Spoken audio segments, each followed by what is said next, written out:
I'm sorry. This song needs explanation. My older daughter and her then boyfriend told me that the greatest music video of all time was Frontier Psychiatrist. And the parents said, well, that's credible. That's credible. But then I heard this other video which absolutely blew it away, and which I learned from my younger daughter. Anyway, it's called Pon Pon Pon, and I showed Jeffrey an English translation, and then he kind of ran with it.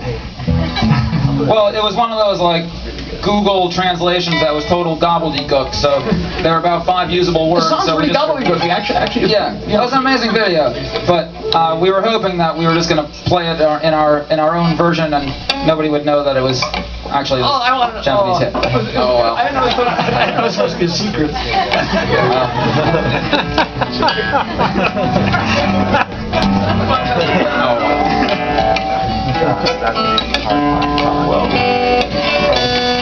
So, you know, in addition to this being the 20th anniversary of Antifolk, this is actually the 50th anniversary of you playing on the Lower East Side. Is that correct?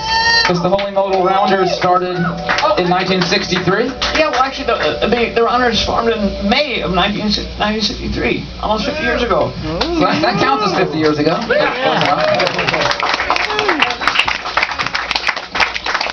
And Steve Weber has refused to talk to me for the last 10. Well, what was the first place you remember playing in Manhattan? The first place I remember playing in Manhattan was there was a square dance place. I happened once a week, and afterwards, folk musicians. You weren't even at the hip dance place. I mean, this is the only one of the few venues for music. You know, like it was after a square dance party once a week. And I didn't play there because I thought I wasn't good enough. But my first actual gig was at a home for Jewish bad girls that used to be in Hillside, which is a mental institution. I don't know if it's still around. And it was a halfway house for bad Jewish girls, and they invited us to play for their parent visitation night. Long story, I won't go into it. They don't have time. But that was my first time. It was in 1960. When did you lose your virginity? 1957. Holy shit, that was Hillside bad girl? No, I'm from Milwaukee. Milwaukee bad girl.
some Japanese music video on YouTube that has roughly 8.7 million hits. 46 million. 46 million. Because you go to Pon. It has nothing to do with That's the Last Song whatsoever. It's a complete 46 million coincidence. hits on it. That's. What's her name? Her name is. Yeah. Okay. We're gonna do. Okay. Here's another one I remember from 1949. Before TV, there was radio. I never even saw TV till 1948, and we didn't get one till 1951. But there was radio, and the songs on the programs had theme songs, and this is the theme song from some program, and it's been in my head again since 1949, just like Money, Marbles, and Chalk, coincidentally. And and again, I showed it to Jeffrey and said, "Here's some words for this." And so he did. Blames me for everything. Well, this song was very prophetic because we wrote this song and it's about walking a dog, and it was inspired by Peter's dog. And then, like right after I wrote the song, like 5 minutes later, I got a phone call from a friend that needed me to watch his dog for a week. And so I ended up walking a dog after I wrote the song. So that's way cosmic. Yeah. Way cosmic. Counts it. Yeah. 1, 2, 3, 4.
have to hitch on my, excuse me, this is really unprofessional.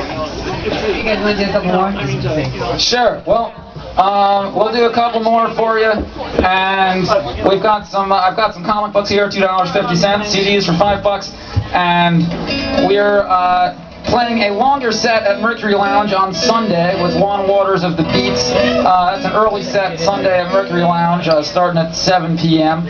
with Juan Waters of the Beats, who's doing his 7-inch release show there, and then we're on at 8. So this is sort of like the free download concert, and you're like checking this out, and you're like, oh, actually, even though I got this show for free, I kind of like them, so I'm actually gonna like pay money for the real product when it hits the street on Sunday. Or alternatively, if you're like, you know, I'd like to just donate to hit the donate button, but I don't really need to like own the thing in my brain any more than tonight, because this is a perfectly fine experience. You get to sit there in a wonderful romantic candlelit environment and take in this stuff for free. But you could just like throw $10 into the mandolin tip jar, and then we'll use those $10 to buy all these tickets from the Mercury Lounge, and the Mercury Lounge will think they've sold all these tickets, and we'll just give the tickets out to whoever.